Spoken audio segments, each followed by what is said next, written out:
So the first topic will be international respect, international cooperation on building respect for IP, which is basically what my division at the World Intellectual Property Organization, WIPO, deals with. So I will give you a brief overview of what the particular things are that we do, and I will try to catch up a bit with the 15 minutes of delay that we already have, but we'll see how that works. As you may know, the World Intellectual Property Organization is doing quite a number of different things. I won't go into detail with all of them, but basically there are two different sides. On the one hand, there's the international registration systems that WIPO administers, and then on the other hand, there's the core system, so to speak, the intergovernmental work, which is where my division comes in. What does it mean when we say building respect for IP? What I can say is that building respect for IP is one of 9 strategic goals of WIPO. So the entire work of the organization is guided by 9 goals that have been adopted by the member states. And building respect on IP is one of these goals. And the guideline for our work is what we call Development Agenda Recommendation 45. Basically, in 2007 now, WIPO member states adopted what they called a WIPO development agenda. And the purpose of this agenda is to make sure that development-oriented concerns are at the heart of everything that WIPO does. Because at the time it was felt by some developing countries that WIPO was perhaps not doing enough to address their concerns. And the one recommendation that addresses enforcement is recommendation 45, which tells us to approach IP enforcement in the context of broader societal interests and especially development-oriented concerns. So what does it mean for us? It means that when we talk about building respect for IP, enforcement is a very, very strong component, an important component. But building respect for IP is broader, and we see that by the terms societal interests and development-oriented concerns. It forces us to go back to think about the rationale of IP rights. And the rationale of IP rights in the primary place is not to protect the right holders, but in each IP right there is an interest for the general public, why these IP rights are granted. And so in our work we try to stress these public interests in IP. And that has certain practical consequences. We try to find an appropriate balance between the interests of IP right holders and the society at large. And also enforcement, we think, should be in both interests. And we try to explore non-punitive measures to prevent infringements. Now, going straight into the activities that we undertake, the practical activities, there's basically 4. WIPO offers a forum for international policy dialogue. We cooperate with international partners. We provide capacity building and training activities. And we help with awareness raising activities. And I'll give you a couple of examples for each of these categories. So I set a policy forum for dialogue, and this is principally done by the Advisory Committee on Enforcement. That is a body in which all WIPO member states meet once a year to discuss enforcement-related issues and issues related to building respect for IP. It was founded in 2002, and the mandate is principally one of exchanging information. So there is no norm-setting competence. We're not trying to develop a new international treaty on IP enforcement, but it's more like the last chair, for example, he said it's a marketplace of ideas, meaning that member states come, they present what works in their national domestic jurisdictions, and others can profit from that. And there's really an exchange of ideas, discussion going on, and I'll bring you some examples later. So this is the work program over the last maybe 9 sessions, and I won't go into detail, but I just thought it would be interesting to see how the topics have also developed. Because at the beginning it was really very much typical enforcement issues that were addressed by the committee. But later, if you look at for the alternate models and possible options from a socio-economic perspective to address counterfeiting, the committee was much more interested in trying to understand why do people buy counterfeit goods. So it was not only interested in the supply side, but also trying to understand the different socio-economic variables in every country. Why do people buy these goods? And perhaps we need to do something to change the perception of the buyers. So these were new concepts that came into the work of the committee. The last session that we had was just this month, from the 5th to the 7th of September in Geneva, 3 days, a 3-day-long conference, you can say. We had 38 speakers and panelists from all different regions of the world. The vast majority were coming from our member states, so from the authorities in our member states, and these are the examples. We were lucky enough to benefit from a presentation from Latvia as well, which was very well received by the committee. And we had some outsider organizations, some observer organizations, or some right holder organizations who had been proposed to speak by the national government. So, for example, the Swiss Musicians Association talked about a website they have developed where they make young people understand what it means to be a musician and what it means, what you actually need to do before you can be successful, what it involves, and in this way trying to foster an understanding of the value that goes into making a record. So there were 4 different themes. Awareness raising was the first one, and then a broad theme on institutional arrangements concerning IP enforcement, and a sub-theme balanced, holistic, and effective IP dispute resolution. Member states also wanted to learn more about the legislative assistance that is provided by WIPO, and they wanted to talk about WIPO's capacity building activities. So here you have the full title of the first work item, and the title is so long because it's a product of compromise. Not this session, but the session before. The representatives of the different geographical parts of the world, which is 5, which we call group coordinators, they had to agree on a work program, and they were pretty much fighting over a work program until after hours, and that was the compromise. So basically what we need to take away from this is awareness raising. Awareness raising was the first topic. We had national experiences, but also the WIPO Academy presenting what they do in terms of educating young people as part of the school curriculum. The second item, institutional arrangements. There we had 3 different sub-themes, one of them related to enforcement functions of national IP offices, because in some national jurisdictions the IP office actually has the power, for example, to order a seizure, to conduct a seizure, or in some countries it even has certain jurisdictional powers. The second topic was coordinating IP enforcement at the national level. That's hugely and immensely important theme that we see in basically all jurisdictions, because if we want to make sure that IP rights are properly enforced, it is important that all government authorities work together. There are countries in which the various branches of government do not coordinate, and then it's difficult to achieve sustainable results.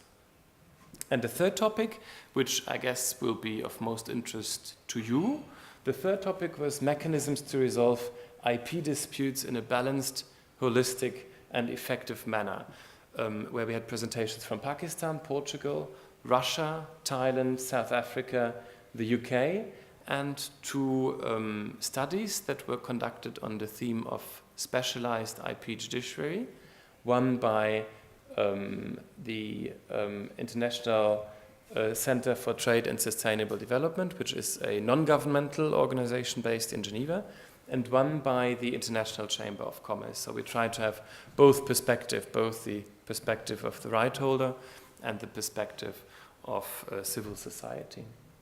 And that was a very interesting panel. Most of the presentators introduced their national systems of having a specialized IP court. But, for example, the representative of South Africa, which is Judge Louis Harms, he used to be the deputy president of the Supreme Court of Appeal of South Africa, he made the point that there are countries in which it doesn't make sense to have a specialized IP court, such as South Africa, in which the caseload is perhaps not substantive enough to justify having a specialized court. But even then, there are certain ways to make sure that IP disputes are resolved in an efficient and balanced manner. And one thing I should mention is that all the people who shared their experiences, they also prepared a written working document, and this is publicly available on the internet. And the working document related to IP dispute resolution is the number WIPO/ACE/11/7. So if you're interested in IP jurisdictional questions, then you can go to the WIPO website and download that paper. The third working program was on our legislative assistance, because as you may know, any member of the WTO, the World Trade Organization, is automatically also a party to the TRIPS agreement, the agreement on trade-related aspects of intellectual property rights. And within this agreement, the TRIPS agreement, there is one part establishing minimum enforcement standards. So basically, it specifies what type of civil and criminal sanctions a country needs to put in place. So often, WIPO receives requests by our member states seeking advice on new laws that they are drafting, and they want to know, are the provisions that we are planning actually compliant with the obligations that are foreseen in the TRIPS agreement? So this is one important part of the work of my division. And some member states of WIPO wanted to know a little bit more about how we do this, because there is the perception by some mostly civil society groups that there's a fear that WIPO would follow a maximum enforcement strategy, which is not the case.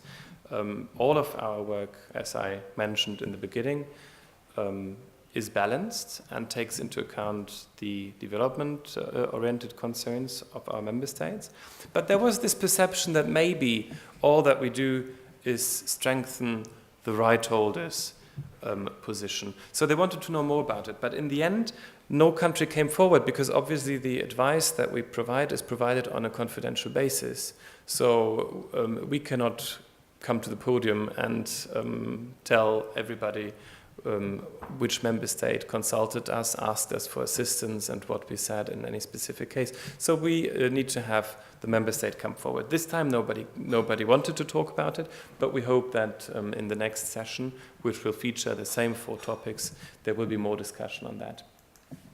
The fourth item concerned our capacity building activities, and there we did prepare a whole document explaining the principles that we apply and providing some examples. And also we had on the podium representatives of countries which have received capacity building activities. So that was a very interactive session, actually. Another event will be held in November in Shanghai, a conference on building respect for intellectual property. It's the 13th edition, I think, of what is called the Shanghai IP Forum. And it's the first time that the forum opens up to an international audience. It used to be a specifically Chinese event, and now it will be half international participants and half Chinese participants. So we're much looking forward to that in November. Now, coming from the whole area of IP policy discussions to the second part of our work, that's international cooperation. This is only an example of the various partner organizations that we work with, other international intergovernmental organizations, other non-governmental organizations on very different topics. And you can see really that IP is a topic in which many organizations take an interest that have never thought about it before in the last couple of years. So it really is something that we try to keep track of. We try to be involved in the international IP discussions also in order to not duplicate work and also in order to achieve the best possible result with the restraints in budget that all organizations working on the issues have. So just to give you one example, maybe not this one because we're a bit short of time, but for example, we have organized some workshops on the question of how to deal with all the counterfeit goods that authorities in a country seize. What should you do with it? Because we all know these pictures where there's mountains of counterfeit goods, and perhaps just burning it is not the best idea because in most instances we don't really know what is in these products. I mean, if they were legitimate goods, we would have an idea. But given that they don't follow any regulatory framework, we don't know what's in it. So to burn it can actually cause a risk for not only the environment, but also for the health of those who are around. And so we did 2 workshops in Asia, bringing together all different stakeholders. And it turned out that most of the times, people actually don't talk to each other. So for example, the authorities dealing with the environment hardly ever speak with the IP office. So that was quite interesting to bring together judiciary, law enforcement, national IP offices, and environmental agencies. And we're working on putting together a pilot project in which we try, the aim would be for this pilot project to come up with guidelines to be followed by other member states. So, as you know, you cannot, or maybe you don't, but there's one rule in the TRIPS agreement that says if you seize counterfeit goods, one thing that you really need to avoid is that these goods get back into commerce. And so you have to take measures that this doesn't happen. And one very creative measure is this example from Korea, because what they did, they seized these hundreds of pairs of sneakers on the right-hand side, of white sneakers. So what they did, they organized a competition for young people where they could design these shoes and take them home with them. So it was clear that they wouldn't, because every pair was unique after they had been painted by the participants.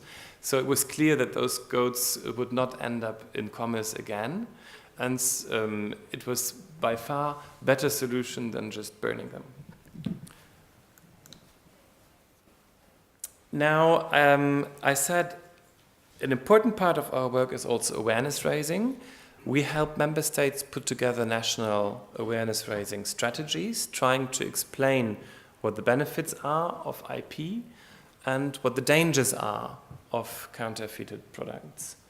And in order to support these national awareness raising strategies, we have certain materials. So for example, this is from the WIPO YouTube channel. It's Pororo the Little Penguin, which if you had grown up in Asia, you would know, because everybody knows Pororo in Asia.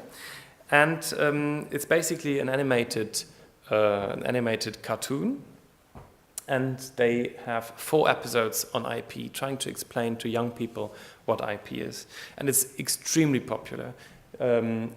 Each of these episodes has more clicks than all of our Director General's speeches combined on YouTube. So that gives you an idea of how popular it is. And then my colleague, who is mainly responsible for awareness raising, he has put together these outreach tools, these teaching materials on copyright, respect for copyright. Basically, these are 5 lesson plans to be implemented in schools for different ages where various topics are addressed. And I have prepared a video to show you how the website works. So.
So this has been produced with the support received from the government of the Republic of Korea, and we see a lot of interest in these materials now that we've presented in this year at our Advisory Committee on Enforcement, and it reflects pretty much an ongoing trend that we see, and I know that EU IPO is also much active in this regard, that there's a growing conviction that in order to come to an environment in which IP is respected, it's important also for young people to understand the value of IP and to start very early in explaining them why IP is important. Now, the third pillar of our activities are capacity building activities, mostly tailored to judges, prosecutors, or other law enforcement officials, but sometimes we also have private stakeholders and people working in awareness raising. So if you look, this is the participants from 2014 to 2016. So the events are mainly directed at these three target groups. And we do it all over the world. The majority of the events that we do are national events, but then we also have quite a substantial number of regional events. And the right graph gives you a geographical presentation of where we do our activities. So the biggest one is 13 activities. That was Africa, for example. And in these activities, we use a number of resources that we have developed. So one of them would be the enforcement of IP rights casebook, and that I think would also be interesting for you.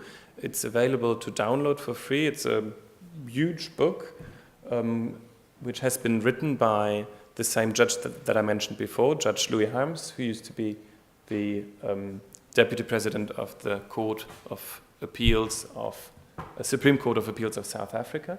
So that's very important. We have it in 4 different languages, and it's 4 different books because we have asked experts from that particular region to contribute. So it covers, basically, it covers the most important questions that judges typically face when dealing with IP disputes. So I couldn't bring it with me because it really is very heavy to bring, even if it's only 10 copies. But it's to download on the website, and I can give you the address later. We also have developed a guide, a manual for the prosecution and investigation of IP crimes, which explains to police officers and to prosecutors what the main ideas are, what are the main points that you need to look at when prosecuting and investigating IP crime. And legislative assistance, I think I already mentioned it, so I will cut it short here. Perhaps just to address that our legislative assistance is based on the international framework, Part 3 of the TRIPS agreement, and it takes into account, obviously, all the balances, options, and flexibilities that are contained in this part. And the colleague who is mostly responsible for that, I know he really makes quite a lot of effort trying to understand the situation in each country, which sometimes is a bit difficult because the IP-related provisions can be scattered around in different laws. So he really tries to get a good overview of what the situation is in the specific country. We have a newsletter, which I invite you to subscribe to. It's wipo.int/enforcement. This is also the address where you find all the documents that were presented in the advisory committee, where you find the casebook and all the other materials that I mentioned. So, but I'm also happy, obviously, to talk to you personally give you more details about the things that we do. That was what I wanted to say. I was able to catch up 5 minutes, at least. And do you have any questions about WIPO's work? Then I'm, of course, also happy to answer those.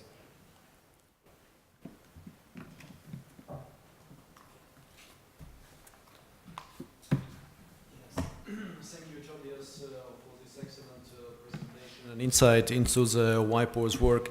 I think it showed us an examples where you can search additional information, how it's done in other countries in the world, and as well materials developed by WIPO.